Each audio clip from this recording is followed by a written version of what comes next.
கர்த்தருடைய வார்த்தைக்கு நாம் செல்வோம். யோவான் 2:9 வாசிப்போம். அந்த திராட்சரசம் எங்கே இருந்து வந்ததென்று தண்ணீரை முண்ட வேலைக்காரருக்கு தெரிந்ததே அன்றி பந்தி விசாரிப்புக்காரனுக்கு தெரியாததினால் அவன் திராட்சரசமாய் மாறின தண்ணீரை ருசி பார்த்தபோது மணவாளனை அழைத்து, எந்த மனுஷனும் முன்பு நல்ல திராட்சரசத்தை கொடுத்து ஜனங்கள் திருப்தி அடைந்த பின்பு ருசி குறைந்ததை கொடுப்பான், நீரோ நல்ல ரசத்தை இதுவரைக்கும் வைத்திருந்தீரே என்றான்.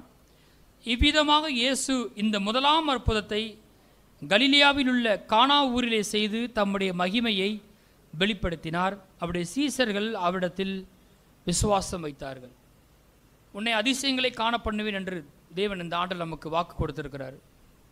அந்த வாக்குத்தத்தம் கிறிஸ்துவுக்குள் நமக்கு ஆம் என்றும் ஆமேன் என்றும் இருக்கிறது. ஆகவே நாம் அற்புதங்களை எதிர்பார்க்க முடியும். அற்புதங்களையும் அதிசயங்களையும் நாடுகிற ஒரு வாழ்க்கை குறித்து நான் போதிக்கலை. கர்த்தரை உண்மையாக தேடுகிற வாழ்க்கை விசுவாசத்தில் நடக்கும் பொழுது நிச்சயம் அங்கே அற்புதம் நடக்கும். நீங்கள் அற்புதங்களை காண்பீர்கள். எங்கே மனுஷனுடைய எல்லை முடிகிறதோ அங்கே தான் தேவன் கிரியை நடப்பிக்கிறார். அதுக்கு பேர் தான் அற்புதம். மனுஷரால் இது கூடாதது தான், தேவனாலே கூடாததல்ல. தேவனாலே எல்லாம் கூடும் எழுதப்பட்டிருக்கிறது. தேவன் கிரியை செஞ்சாலே அது இயற்கைக்கு அப்பாற்பட்ட ஒன்றாகத்தான் இருக்க வேண்டும். அவர் தம்முடைய கிருபையுள்ள வசனத்திற்கு சாட்சியாக அற்புதங்களையும் அடையாளங்களையும் பலத்த செய்களையும் செய்கிறார்னு போட்டிருக்கு. அப்போ அற்புதங்களும் அடையாளங்களும் வசனத்தை பின்தொடர்கிறது. எத்தனை பேர் வசனத்துக்காக வந்திருக்கிறீங்க? எத்தனை பேர் வசனத்தை விசுவாசிக்கிறீங்க? இங்கே போட்டிருக்கு 11ஆம் வசனத்தில், இவ்விதமாக இயேசு இந்த முதலாம் அற்புதத்தை கலிலியாவில் உள்ள கானா ஊரிலே செய்து. இயேசு செய்த முதலாம் அற்புதம் அது என்ன அற்புதம்? 9ஆம் வசனத்தில் போட்டிருக்குது, அந்த திராட்சரசம் எங்கே இருந்து வந்ததென்று தண்ணீரை முண்ட வேலைக்காரருக்கு தெரிந்ததே அன்றி பந்தி விசாரிப்புக்காரனுக்கு தெரியாததினால் அவன் திராட்சரசமாய் மாறின தண்ணீரை ருசி பார்த்தபோது. திராட்சரசமாய் மாறின தண்ணீர், அதுதான் இயேசு செய்த முதலாம் அற்புதம். எந்த மனுஷனும் முன்பு நல்ல திராட்சரசத்தை கொடுத்து ஜனங்கள் திருப்தி அடைந்த பின்பு ருசி குறைந்ததை கொடுப்பான், நீரோ நல்ல ரசத்தை இதுவரைக்கும் வைத்திருந்தீரே. நான் சொல்கிறேன், உங்கள் வாழ்க்கையில் இனிமேல் சிறந்த ஆசீர்வாதங்களை பார்க்க போகிறீர்கள்.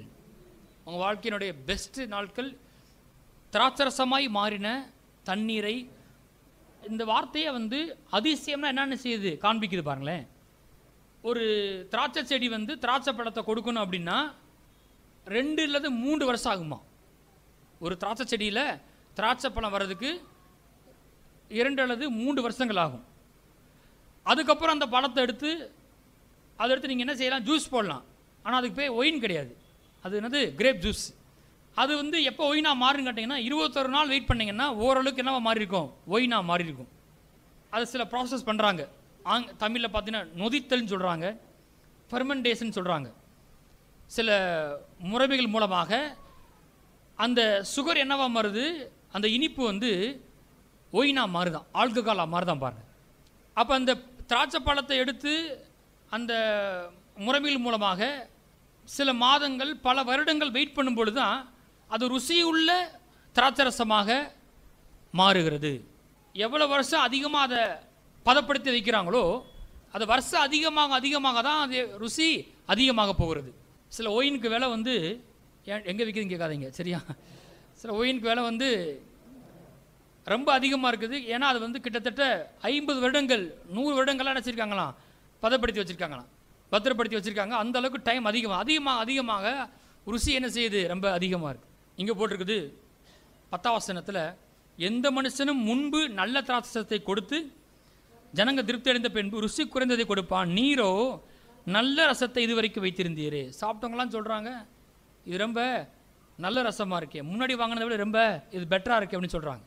எவ்வளோ அதிகமாக வருஷமாக வைத்திருந்து உண்டாகிற ருசியை விட சிறந்த ருசியாக இருக்கும் இயேசு கொடுக்கும்போது. அப்போ இங்கே ஒரு விஷயம் நடக்குது பாருங்கள், ஒரு அற்புதம். இவ்வளவு காலம் காத்திருந்தால் தான் அந்த திராட்சை பழத்திலிருந்து ஒயின் உண்டாக முடியும். பல வருஷங்கள் வெயிட் பண்ணால் தான் அப்படி உண்டாக முடியும். ஆனால் இயேசு பார்த்தீங்கன்னா திராட்சை பழத்திலிருந்து இல்லை, தண்ணீரை என்னவா மாற்றிட்டார்? திராட்சரசமாக மாற்றிட்டார். கொஞ்ச நேரத்தில் தண்ணி என்னவா மாறிச்சு? திராட்சை ரசமாக மாறிவிட்டது. அப்போ பாருங்கள், நம்ம வந்து சில காரியங்கள் நடப்பதற்கு இவ்வளவு காலமாகும் அப்படின்னு யோசிக்கிறோம். அந்த காலத்தையும் மேற்கொண்டு காரியத்தை சாத்தியமாக்குறது தான் அற்புதம். கர்த்தர் வந்து இந்த டைம்னால லிமிட் பண்ணப்படுறது கிடையாது. தேவன் வந்து டைம்குள்ளே கிடையாது, டைமுக்கு வெளியே இருக்கிறார். பாருங்கள், காலங்களுக்கு அப்பாற்பட்டவராக இருக்கிறார். அப்போ திராட்சை ரசம் வரணும், ஒயின் கிடைக்கணும் அப்படின்னா இந்த வழியில தான் வரணும்னு அவசியம் கிடையாது. கர்த்தர் என்ன பண்ணுறாரு? தண்ணீரை கூட திராட்சை ரசமாக மாற்றுகிற தேவனாக இருக்கிறார். அவ்வளவு சீக்கிரமாக காரியம் என்ன செய்து நடக்கிறது. திராட்சை பழத்திலிருந்து ஒயின் உண்டாகிறதுக்கே ரொம்ப டைம் எடுக்கும். அவர் என்ன பண்ணிட்டார்? தண்ணீரை திராட்சை ரசமாக மாற்றி விட்டார். அங்கே இருக்கிறது தண்ணீர் தான். உங்கள்கிட்ட இருக்கிறத கொண்டே உங்களுக்கு அற்புதம் செய்கிற தேவனாக இருக்கிறார்.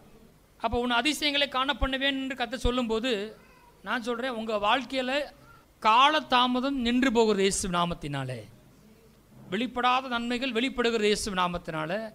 இதுவரைக்கும் தாமதமாக இருந்த காரியங்கள் அதிசயம் நடக்கும்போது ரொம்ப துரிதமாக நடக்கிறது.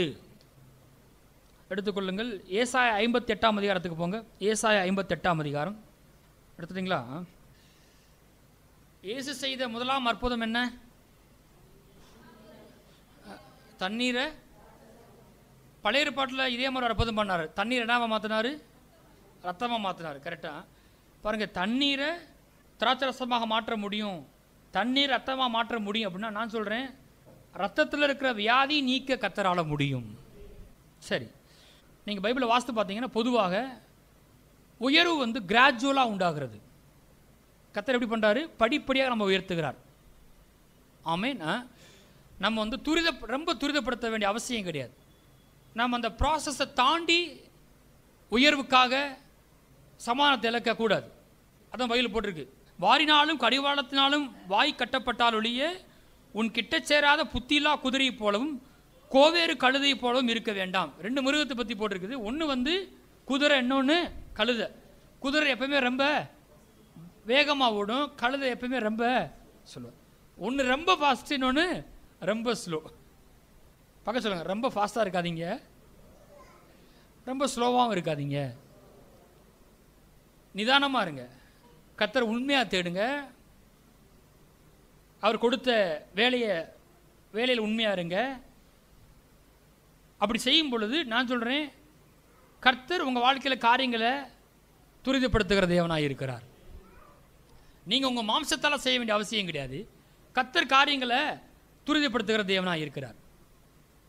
நம்ம மாம்சத்தால் அப்படி செய்ய முடியாது. எவ்வளவு எம்பி குதிச்சாலும் அந்த உயர்வை நாம் அடைய முடியாது.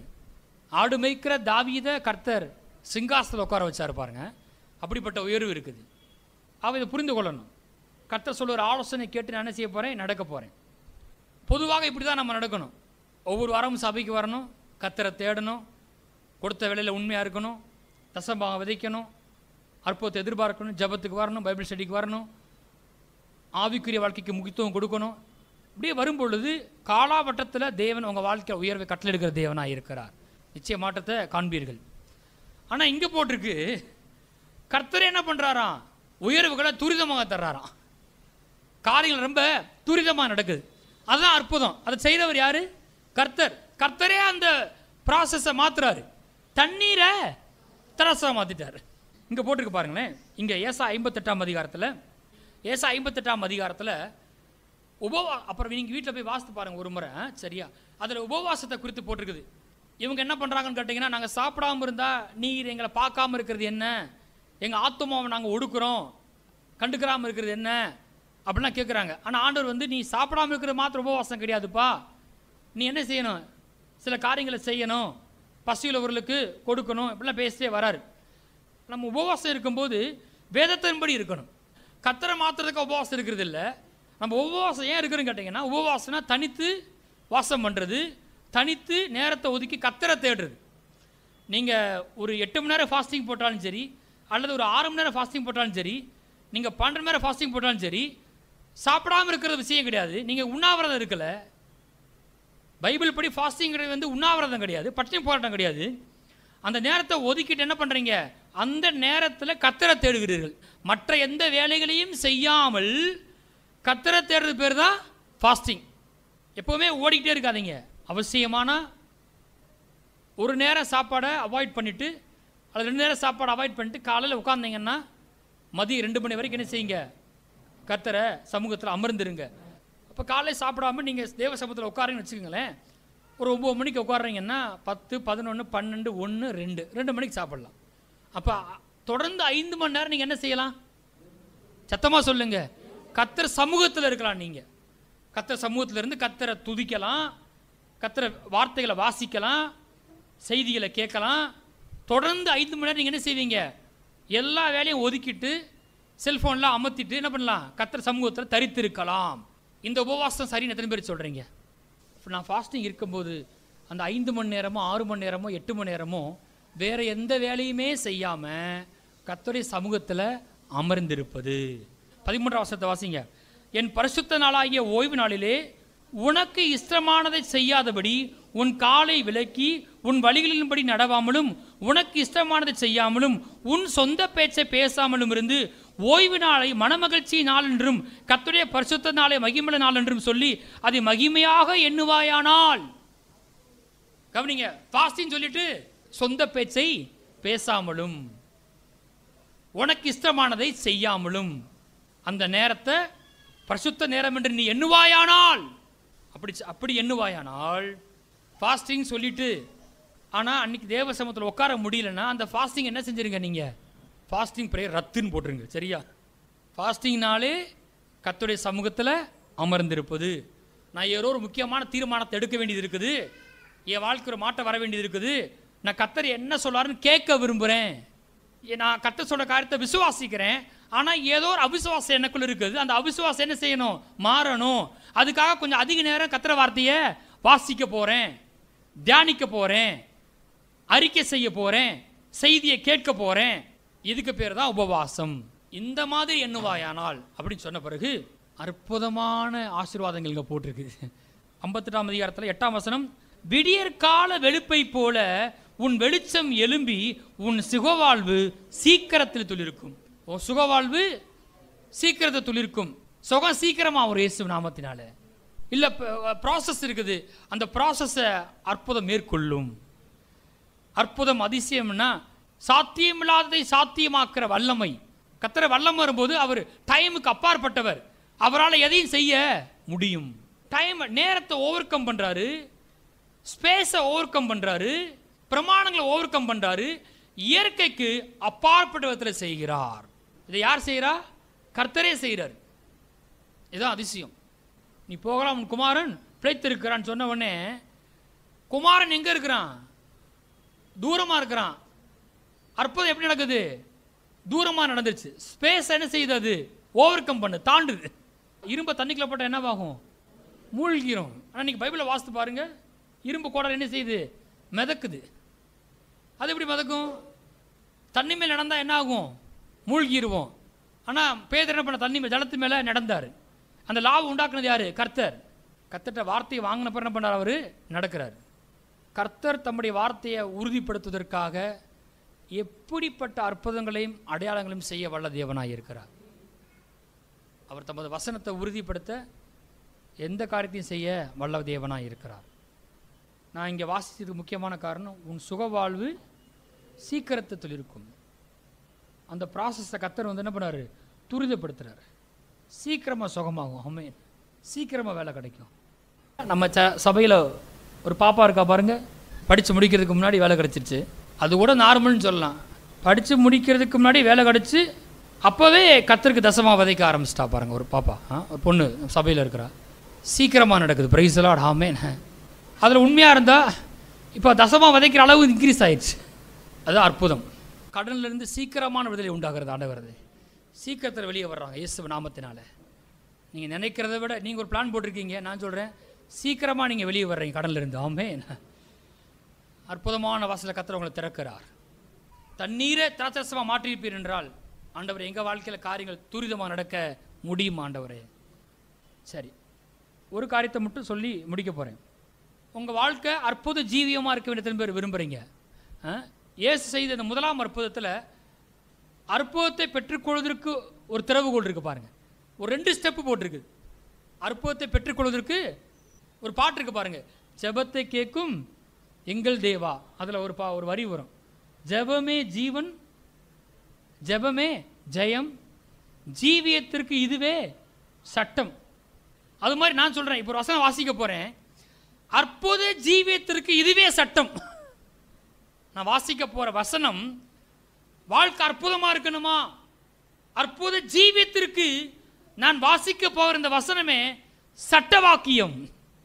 அது என்னங்க அப்படின்னு கேட்டால் நமக்கு நல்லா தெரியும்.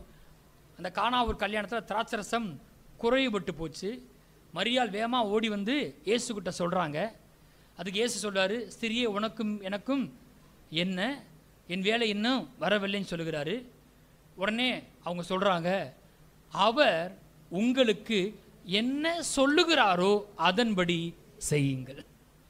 வாழ்க்கையில் அற்புத மாற்றம் வரணுமா, வாழ்க்கை அற்புதமாக இருக்கணுமா, அற்புத ஜீவியமாக இருக்கணுமா, அதுக்கு திறவுகோலான ஒரு வாக்கியம், சட்ட வாக்கியம். அவர் உங்களுக்கு என்ன சொல்லுகிறாரோ அதன்படி செய்யுங்கள். அப்படியானால் நான் செய்ய வேண்டிய ரெண்டு காரியம். ஒன்று, முதல்ல அவர் என்ன சொல்றார் என்பதை நான் என்ன செய்யணும், கேட்கணும். என் வாழ்க்கையில் அதிக நேரத்தை மாம்சீகமாக செயல்பட்டு வீணாக்க கூடாது. எந்த மனுஷனும் கொடுத்து எனக்கு நிறைய போகிறது கிடையாது. என் வாழ்க்கையில் அதிக நேரத்தை எதுக்கு செலவழிக்க வேண்டும் என்றால், கர்த்தருடைய சத்தத்தை கேட்பதற்கு செலவழிக்க வேண்டும். அருமையானவர்களே, தேவ சத்தம் தான் அற்புதம். தேவன் பேசினால் அற்புதம் நடக்கும். பைபிளில் போட்டிருக்கு, சகலமும் அவர் மூலமாய் அவராலே உண்டாயிற்று, உண்டானதொன்றும் அவராலே அல்லாமல் உண்டாக இல்லை. ஆதியிலே வார்த்தை இருந்தது, அந்த வார்த்தை தேவனிடத்தில் இருந்தது, அந்த வார்த்தை தேவனாய் இருந்தார், அவர் ஆதியிலே தேவனோடு இருந்தார். சகலமும் அவர் மூலமாய் உண்டாயிற்றினால் சொன்னாலும் ஒன்று தான், சகலமும் வார்த்தையால் உண்டானு சொன்னதும் ஒன்று தான். வார்த்தையும் இயேசுவும் ஒன்று. ஆதியா 1ஆம் அதிகாரத்தில் நீங்கள் வாசித்து பார்த்தீங்கன்னா, இருளும் ஒழுங்கின்மையும் வெறுமையும் இருக்குது. தேவன் என்ன பண்ணார், பேசினார், வெளிச்சம் உண்டாக்கணும் என்று சொன்னார், அது அப்படி ஆயிற்று. அது அற்புதம் சொல்றீங்க.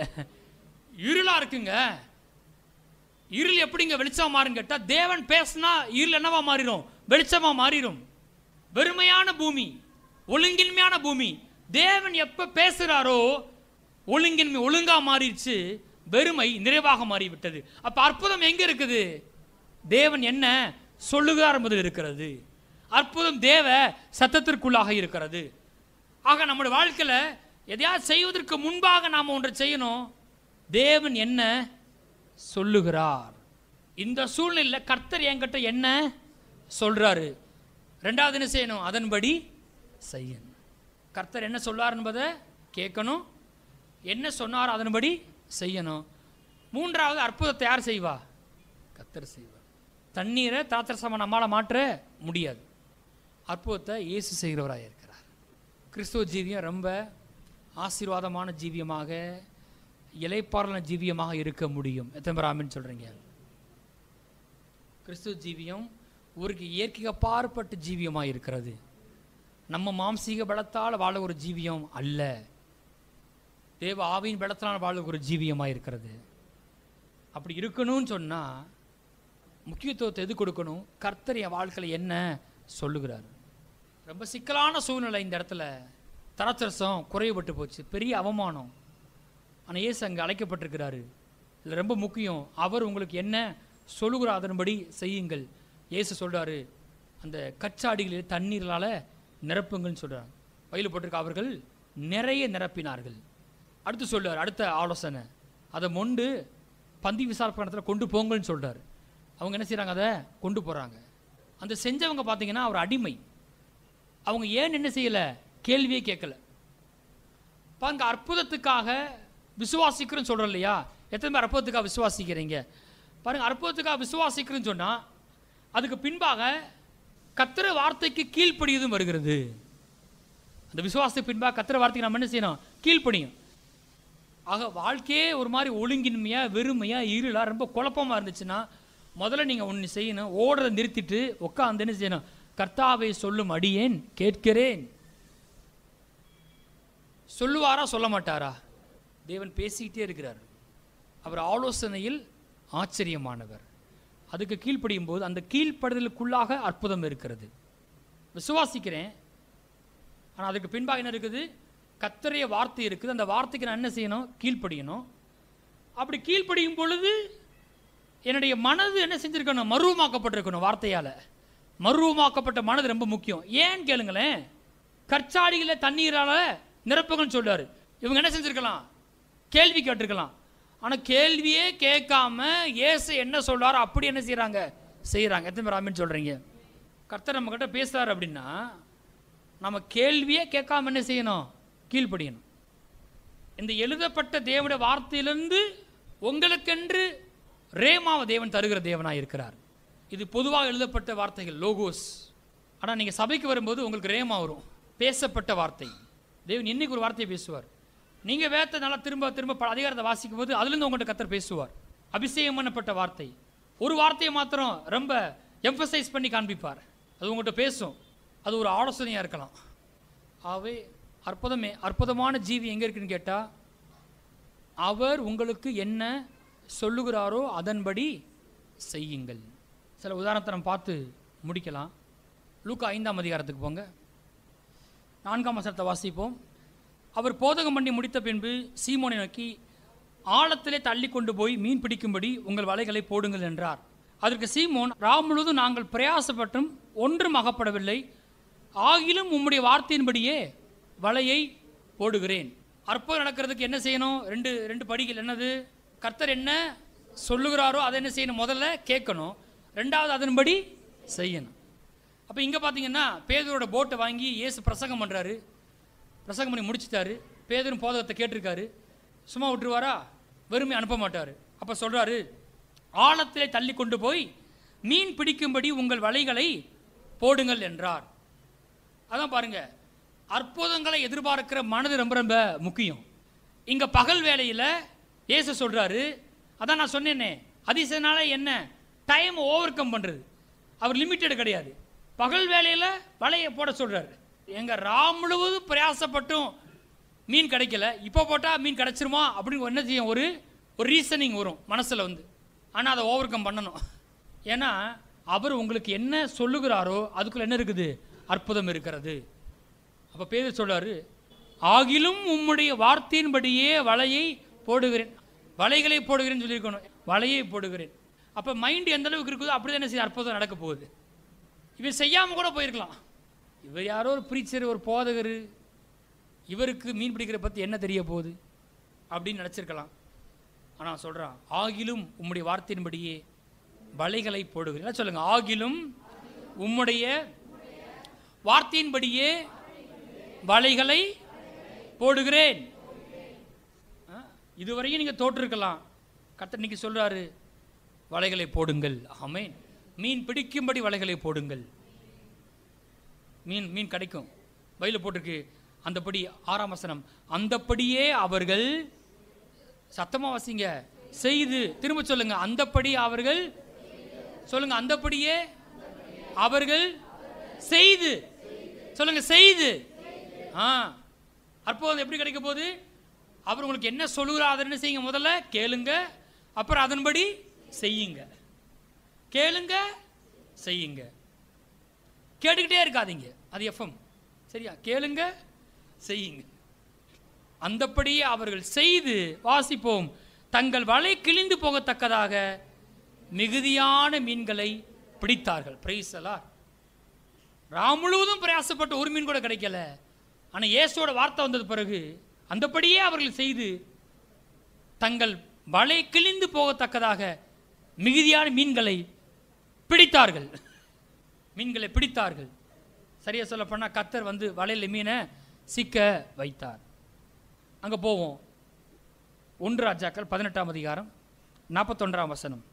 பின்பு எலியா ஆகாபை நோக்கி, நீர் போம், போஜனம் பண்ணும், பெருமழையின் இரைச்சல் கேட்கப்படுகிறது என்றான். எந்த சூழ்நிலை தெரியுமா? 3 வருஷம் மழையே என்ன செய்யலை? பெய்யலை. தேசத்தில் பஞ்சம், மழையே பெய்யலை. அதாவது இது வரைக்கும் காரியம் என்ன செய்யலை? வருஷ கணக்காக நடக்கலை. அந்த மாதிரி யாராவது இருக்கிறீங்களா? பாஸ்டர், வருடக்கணக்காக ஒன்றும் நடக்கலை பாஸ்டர். கர்த்தர் சொல்றாரு, பெருமழையின் இரைச்சல் கேட்கிறது. Price the Lord. 3 வருஷமா மழை இல்லை, லாபம் இல்லை, ஒன்று இல்லை. ஆனால் இப்போ எலியா சொல்கிறாரு, பெருமழையின் இரைச்சல் கேட்கப்படுகிறது. அப்போ எலியா சொல்கிறாரு, வாசிப்ப 43ஆம் வசனம், தன் ஊழியக்காரனை நோக்கி, நீ போய் சமுத்திர முகமாய் பார் என்றான். அவன் போய் பார்த்து ஒன்றுமில்லை என்றான். எப்படி இவருக்கு என்ன கேட்குது? அற்புதம் எதுக்குள்ள இருக்குது? அவர் உங்களுக்கு என்ன சொல்லுகிறாரோ அதுக்குள்ள இருக்குது. கேட்டதானே? இவருக்கு என்ன கேட்டுருச்சு? பெருமழை இரைச்சல் கேட்டுருச்சு. ஸ்பிரிட்டில் அவர் சென்ஸ் பண்ணுறாரு, பெருமழை வரப்போகுதுன்றதை பார்த்துட்டாரு, பெருமழை வரப்போகிறத பார்த்துட்டாரு.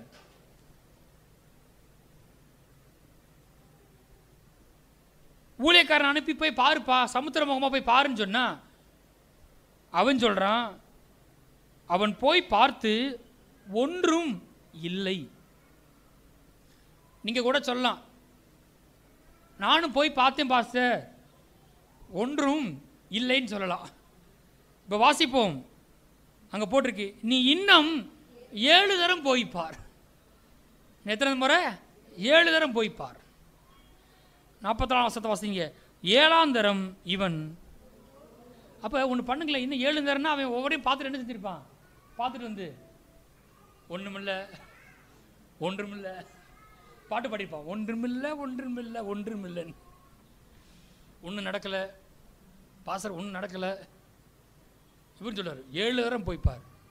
கையில் போட்டிருக்கு, 7ஆம் தரம் இவன் இதோ சமுத்திரத்திலிருந்து ஒரு மனுஷனுடைய உள்ளங்கை அத்தனை சிறிய மேகம் எழும்புகிறது என்றான். Praise the Lord. ஆமென். இப்போ ஒன்று ஏதோ நடக்கிற மாதிரி கொஞ்சம் ஏதோ நடக்குதுங்க. உள்ளங்கை அளவு மேகம் தெரியுமா? நீங்கள் இப்போ பார்த்தீங்கன்னா உள்ளங்கை மேகம் தெரியுமா? ரொம்ப அற்பமாக இருக்கு இல்லையா? ஆனால் அவன் சொல்கிறான், எங்க ஏதோ லைட்டாக மனுஷனுடைய உள்ளங்கை அத்தனை சிறிய மேகம் எழும்புகிறது என்றான். அப்பொழுது அவன், நீ போய் ஆகாபை நோக்கி, மழை உம்மை தடை செய்யாதபடிக்கு ரதத்தை பூட்டி போய்விடும் என்று சொல் என்றான். வெளியே சொல்லிட்டார், இல்லை மழை வரப்போகுது. நீங்கள் கூட உள்ளங்கை அளவு சின்ன நன்மையை பார்த்துருக்கலாம், பெரிய மழை வரப்போகிறது, பெருமழை வரப்போகிறது இயேசுவின் நாமத்தினால. அதற்குள்ளாக வானம் மேகங்களினாலும் காட்டினாலும் கருத்து பெருமழை உண்டாயிற்று. ஆகாப் ரதத்தில் ஏறி இஸ்ரேலுக்கு போனான். பாருங்க அந்த வசனத்தை வாசிங்களேன், இதான் பாருங்க அற்புதம். அதற்குள்ளாக வானம் மேகங்களினாலும் காற்றினாலும் கருத்து பெருமழை உண்டாயிற்று. உள்ளங்கை அளவு தான் மேகம் வருதுன்னு சொன்ன கொஞ்ச நேரத்தில் மேகம் கருத்துருச்சு. இதுவரைக்கும் பல வருடங்கள் நடக்காத காரியம் துரிதமாக நடக்கும். இந்த ஆகாப் வந்து ரதத்தில் ஏறி வேகமாக போயிட்டான்.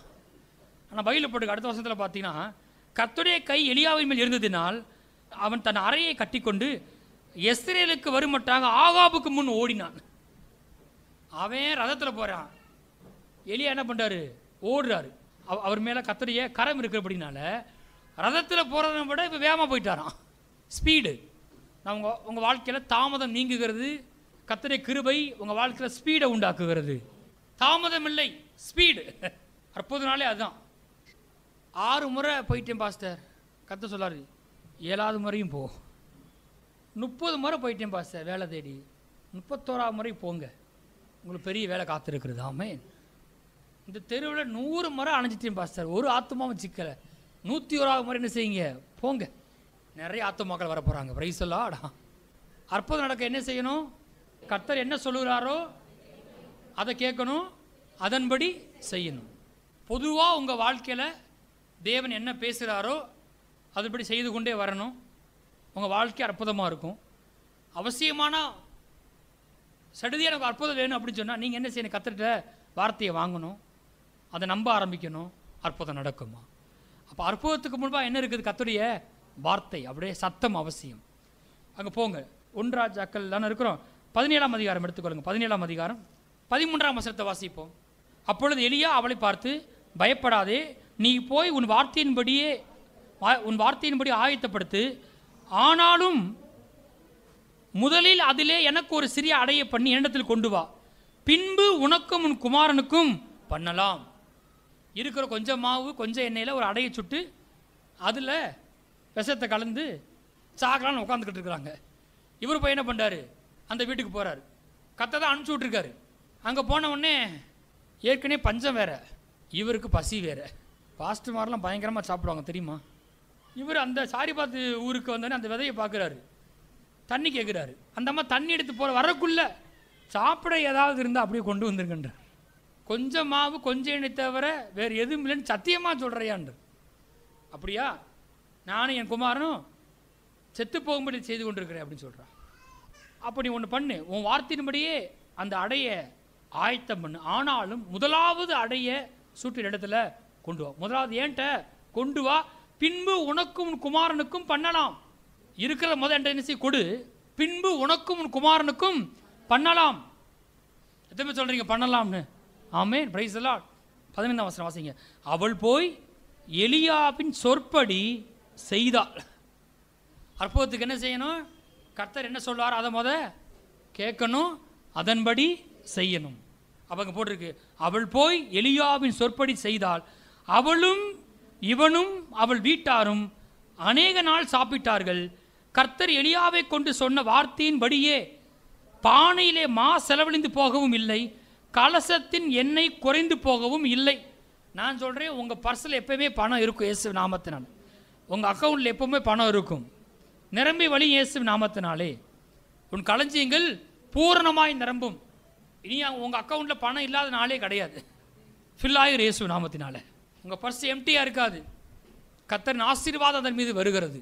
கர்த்தர் எலியாவை கொண்டு சொன்ன வார்த்தையின்படியே பானையிலே மா செலவழிந்து போகவும் இல்லை, கலசத்தின் எண்ணெய் குறைந்து போகவும் இல்லை.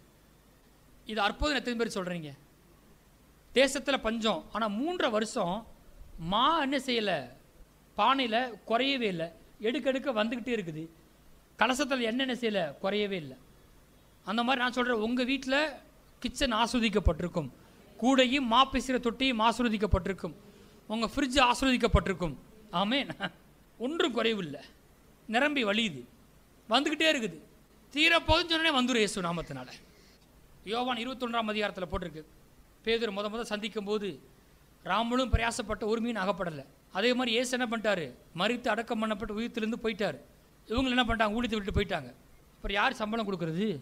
இயேசுவே போயிட்டாருன்னா திரும்ப வர்றாரு, திரும்ப சொல்கிறார், அற்புதமானவனை போசிப்பேன்றார்.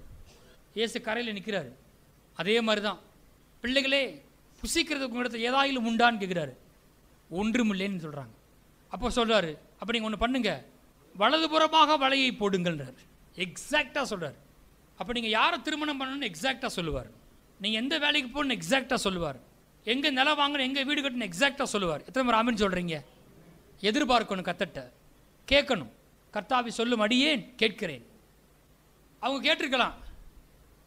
முழுவதும் வலையை வீசி வீசி வீசி மழை வருதான்னு போய் பார்த்து ஒன்று கூட அகப்படலை.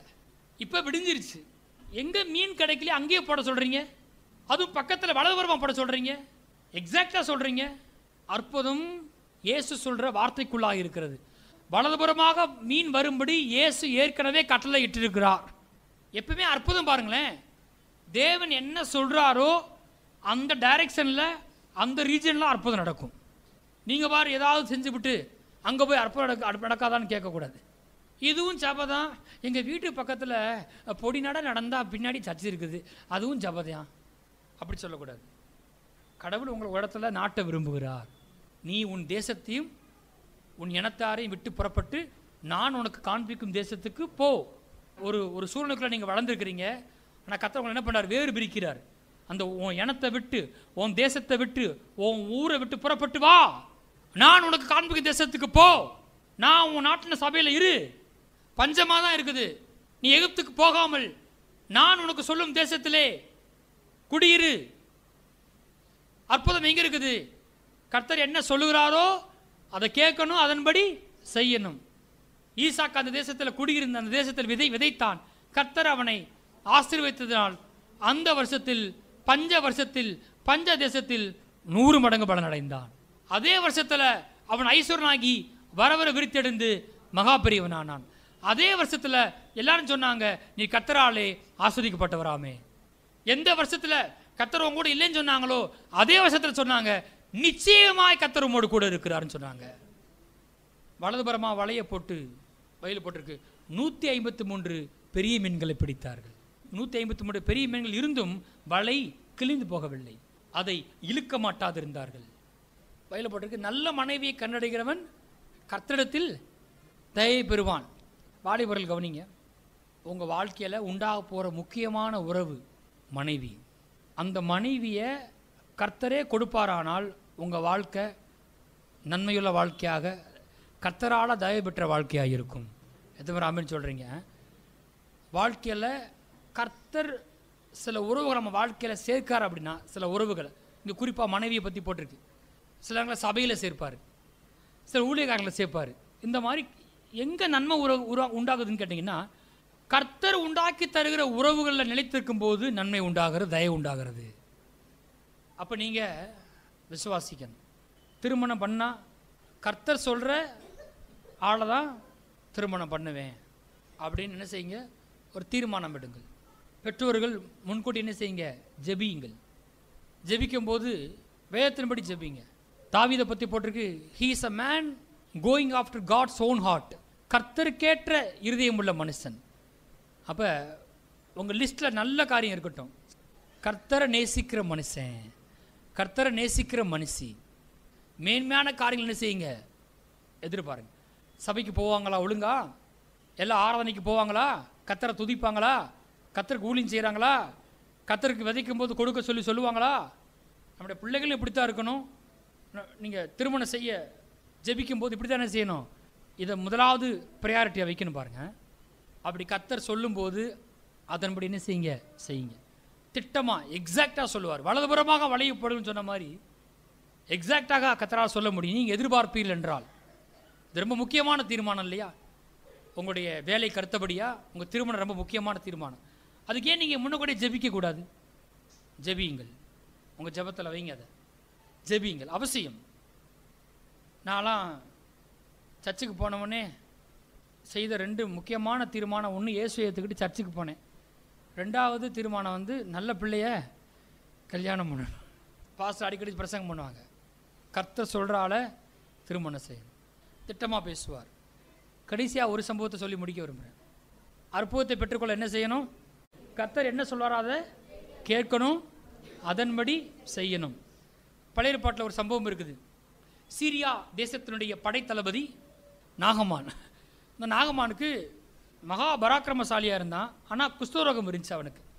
அந்த வீட்டில் இருக்கிற சிறு பெண் சொல்கிறா, இந்த மாதிரி சமாரியாவில் இஸ்ரேல் தேசத்தில் ஒரு தீர்க்கதரிசி இருக்கிறாரு, அவர்கிட்ட போனால் அவர் குஷ்டரோகத்தை நீக்குவார் அப்படி சொன்னவொடனே, சரி போய் தான் பார்ப்போமேன்னு சொன்னவொடனே சிரியா தேசத்தின் ராஜா வந்து படைத்தளபதிக்கு ஒரு லெட்டர் கொடுத்து அனுப்பிச்சி விட்றாரு. அவரே கேட்குறாரு, இஸ்ரேல் தேசத்தின் ராஜா இடத்துல ஒரு லெட்டர் என்ன செய்யுங்க, கடிதம் அனுப்புங்க அப்படின்னு சொன்னவொடனே கடிதத்தை கொடுத்து அனுப்புகிறாரு. இவங்க போகிறாங்க. 2 ராஜாக்கள் 5ஆம் அதிகாரம் 9ஆம் வசனமா, நாகமான் இஸ்ரேல் தேசத்துக்கு எலிசாயை பார்க்கும்படி போகிறார். வாசிக்கலாமா? அங்கே 9ஆம் வசனம், அப்படியே நாகமான் தன் குதிரைகளோடும் தன் ரதத்தோடும் வந்து எலிசாவின் வாசற்படியிலே நின்றான். அப்பொழுது எலிசா அவனிடத்தில் ஆள் அனுப்பி, நீ போய் யோர்தானில் 7 தரம் ஸ்நானம் பண்ணு, அப்பொழுது உன் மாம்சம் மாறி நீ சுத்தமாவா என்று சொல்ல சொன்னான். போதும். அற்புதம் நடக்க என்ன வேணும்? கர்த்தர் என்ன சொல்லுவார் என்பதை கேட்கணும், அதன்படி செய்யணும். கர்த்தர் இங்கே சொல்லிட்டாரா? என்ன சொன்னார்? நீ போய் யோர்தானில் 7 தரம் ஸ்நானம் பண்ணு, 7 தரம் போய் பாரு, வலதுபுறமாக வலைய போடு, கச்சாடியில் தண்ணீரை நிரப்பு, ஆழத்தை தள்ளி கொண்டு போய் வலைகளை போடு, நான் உனக்கு சொல்லும் தேசத்தில் குடியிரு, முதலாவது அடைய சுட்டு இடத்துல கொண்டு வா. இங்கே எலிசாவை தேடி நாகமான் வந்த உடனே கர்த்தருடைய சத்தம் செஞ்சிருச்சு, வந்துருச்சு, இந்த மாதிரி செய்யி நீ சுத்தமாவாய். ஆனால் அதுக்கு நாகமான் சொல்வார் பாருங்க, அதான் நான் சொல்ல வரேன். அற்புதத்தை எதிர்பார்க்குறேன், விசுவாசிக்கிறேன், நல்லது. அற்புதத்திற்கு பின்பாக முதலாவது கர்த்தருடைய சத்தம் அல்லது வார்த்தை வேணும். அந்த வார்த்தைக்கு நான் என்ன செய்யணும்? கீழ்ப்படியணும், அதன்படி செய்யணும். அதை செய்வதற்கு என் மனது என்ன செய்யணும்? மருவமாக இருக்க வேண்டும். அதை நான் நம்பணும். கர்த்தர் சொல்கிறாரு, அப்போ இதுக்குள்ள அற்புதம் நடக்கும், இதை செய்ய சொல்கிறார், இது நன்மையாக எனக்கு மாறும் அப்படின்னு நம்பணும். மனது மருவமாக்கப்படலை அப்படின்னா அதை நம்ம என்ன செய்ய மாட்டோம்? செய்ய மாட்டோம். அதான் போட்டிருக்கு, இந்த புஸ்தகம் வாயை விட்டு பிரியாதிருப்பதாக, இரவு போல் இந்த புஸ்தகத்தை தியானித்துக் கொண்டிருப்பாயாக, அப்படி இருக்கும்போதா நீ அதன்படி செய்ய கவனமாக இருக்கும்படி வசனத்தை வாயில் சொல்லி தியானிச்சாதான் அதை நம்ம செய்கிற ஆளாக மாற முடியும். இல்லைன்னா கத்த சொல்ல என்ன செய்ய மாட்டோம், அதை செய்ய மாட்டோம். சுஸ்தமாக வேண்டும் வந்திருக்கிறான், சத்தம் வந்துருச்சு, என்ன சொல்லலாம் பாருங்க, வாசிங்களேன் 11ஆம் வசனத்தை வாசிங்க. அதற்கு நாகமான் ஊழியக்காரரை போய் செய்ய சொல்றாரு. அவருக்கு என்ன வந்துருச்சு, கோபம் வந்துருச்சு. கடும் கோபம் கொண்டு புறப்பட்டு போய் அவன் வெளியே வந்து நின்று, உள்ளுக்குள்ளே போனவன் என்ன செஞ்சான், வெளியே வந்து நின்று தன் தேவனாய் கர்த்தர் நாமத்தை தொழுது தன் கையினால் அந்த இடத்தை தடவி இவ்விதமாய் குஷ்டரோகத்தை நீக்கி விடுவான் என்று எனக்குள் நினைத்திருந்தேன். நான் ஸ்நானம் பண்ணி சுத்தமாகிறதுக்கு இஸ்ரவேலின் தண்ணீர் எல்லாவற்றை பார்க்கிலும் தமஸ்குவின் நதிகளாகிய ஆப்னாவும் பர்பாரும் நல்லதல்லவோ என்று சொல்லி உக்கரத்தோடு திரும்பி போனான். கவனியுங்கள், அற்புதத்தை தடை செய்கிறது நம்முடைய மனது. ஒரே ஒரு வார்த்தை தான் அவன் சொல்கிறான், நான் எலிசா வீட்டுக்கு போவனா. போன உடனே எலிசா எந்திரிச்சு வந்து ஒரு ஆரஞ்சு ஜூஸ் கொண்டு வந்து என்னை வெல்கம் பண்ணி கர்த்தர் நாமத்தை தொழுது கொண்டு அவர் கையை என் குஷ்டரோகத்துக்கு மேலே வச்சு தடவி விட்டு தொட்டு சொஸ்தமாக்குவார் என்று எனக்குள்ளே நினைத்திருந்தேன். அதுதான் தப்பு. இப்படி தான் கர்த்தர் செய்ய போகிறார், நீங்கள் என்ன செய்யக்கூடாது, நினைக்கக்கூடாது. இப்படி தான் நீங்கள் செய்யணும்னு கர்த்தருக்கு கட்டளை போடக்கூடாது. கர்த்தர் எப்படியும் செய்கிற தேவனாக இருக்கிறார். இந்த வழியில் தான் இது நடக்கணும்னு நீங்கள் யோசித்து கொண்டே இருக்கக்கூடாது.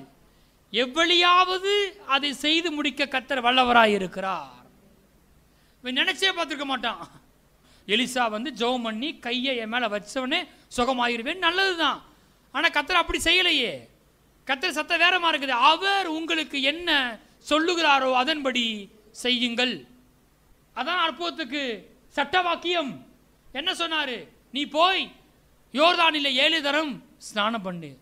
ஒருவேளை உங்ககிட்ட கர்த்தர் சொல்லலாம், இந்த சபையை விட்டு போயிடாத, இந்த சபைக்கு தொடர்ந்து வா, தசமபாகத்தில் உண்மையாரு கொடு, போய் அங்கே போய் அவங்கள போய் சந்தி ஊழியம் பாரு, ஏதோ ஒன்று உங்கள்கிட்ட சொல்லலாம் கர்த்தர். அந்த வாய்ப்பை தவற விடாத. அந்த தொழில் இன்னும் வாய்க்கல, திரும்பி போய் பாரு கர்த்தர் சொல்லலாம். திரும்ப விதையை போடுன்னு சொல்லலாம். நீங்கள் நினச்ச மாதிரி இல்லாமல் இருக்கலாம், நீங்கள் நினச்ச இடத்துல அந்த வேலை கிடைக்காம இருக்கலாம், நீங்கள் நினச்ச வேலை இல்லாமல் இருக்கலாம். அவ என்னுடைய வேலைன்னு கேட்டால் கர்த்தர் சொன்ன வார்த்தையை நம்புவது. அவர் அதிசயங்களை காண செய்கிற தேவனாக இருக்கிறார். ஆகவே நான் மனதில் கர்த்தர் வார்த்தை வந்த உடனே எப்படி செய்வார்னு நான் யோசிக்க வேண்டிய அவசியம் இல்லை. என் வேலை கர்த்தர் வார்த்தையை நம்புறது. திராட்சரசம் குறைவுபட்டு போச்சு, உனக்கு என்ன வேணும், திராட்சரசம் வேணும், அவ்வளோதானே. நான் சொல்கிற மாதிரி செய், என்ன வந்துடும், திராட்சரசம் வந்துடும். தண்ணீர் திராட்சரசமாக மாறிடு. நான் சொல்கிறேன், உங்கள் வாழ்க்கையிலும் தண்ணீர் திராட்சரசமாக மாறும். நல்லா இன்னைக்கு கர்த்தர் வார்த்தை சொல்லி அனுப்புகிறாரு. வருடக்கணக்காக நடக்காத அற்புதங்கள் துரிதமாக நடக்க போகிறது. இங்கே பார்த்தீங்கன்னா குஷ்டரோகம் 7 தரம் மூழ்கி எந்திரிச்ச உடனே அப்பொழுது அவன் இறங்கி தேவனுடைய மனுஷன் வார்த்தையின்படியே யோர்தானில் 7 தரம் முழுகின போது அவன் மாம்சம் ஒரு சிறுபிள்ளையின் மாம்சத்தை போல மாறி அவன் சுத்தமானான். சுகவாழ்வு சீக்கிரத்தை சொல்லியிருக்கும். அற்புதமான ஜீவித்திற்கு சட்ட வாக்கியம். அவர் உங்களுக்கு என்ன சொல்லுகிறாரோ அதன்படி செய்யுங்கள். பைபிள் ஒரு வார்த்தை இருக்க பாட்டுருங்க. பிழையாம்னு ஒருத்தர் இருக்கான், இஸ்ரவேல் ஜனங்களை ஜபிக்கிறதுக்காக போவான். ஆனால் அவன் சொல்லுவான், சின்ன காரியமானாலும் பெரிய காரியமானாலும் கர்த்தர் என்ன சொல்லுவோம் அதன்படி நான் செய்வேன்னு சொல்லுவான். ஆனால் அப்படி அவன் செய்யலை. ஆனால் நாம் ஒரு தீர்மானம் எடுக்கணும். சின்ன காரியமானாலும் பெரிய காரியமானாலும் கர்த்தர் என்ன சொல்லுவார் என்பதை கேட்டு என்ன செய்யணும், செய்ய வேண்டும்.